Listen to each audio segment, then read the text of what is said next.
Impossibile raccontare l'orrore di una strage senza fine, di una disperante escalation di violenza sulle donne che continua a insanguinare il Veneto, una lunga scia rossa che ha toccato profondamente anche il Bassanese. Nel dicembre del 2007 il Veneto fu scosso dalla scomparsa di Iole Tassitani, 42 anni, figlia di un notaio di Castelfranco Veneto.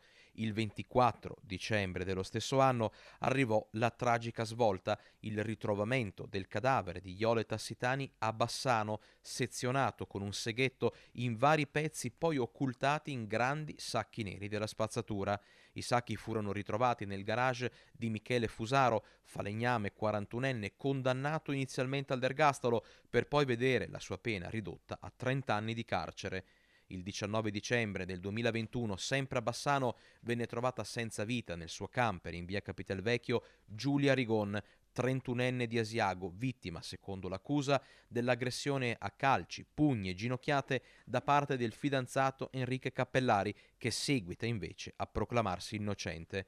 Pochi mesi prima di Giulia Rigon, a Pove del Grappa, Dorima Alla, 39 anni, venne barbaramente uccisa a colpi di martello dal marito albanese Gezim Alla, 51 anni.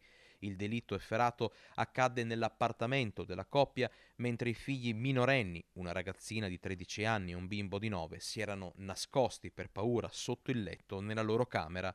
Anche per lui niente ergastolo, pena ridotta a 24 anni. Tre storie di sangue, tre vite spezzate, tre cicatrici che il dolore non può rimarginare e che per questo non devono essere dimenticate.